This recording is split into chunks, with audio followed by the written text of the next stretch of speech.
While still in the service menu, simply go back over to the service.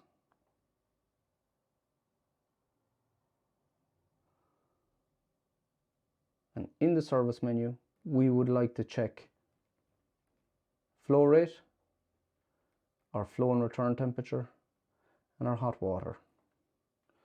So we simply do that by scrolling down to Commissioning Wizard, pressing the tick button.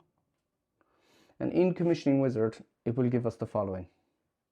THW1 is our flow temperature. THW2 is our return temperature. THW5B is our lower hot water temperature. And our pump symbol with an arrow is our flow rate. So we know that we have very good flow rate here, 21 litres a minute.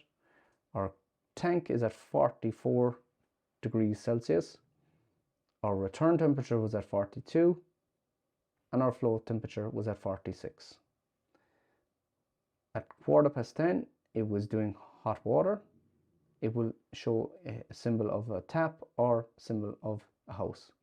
That'll tell you what mode it's in.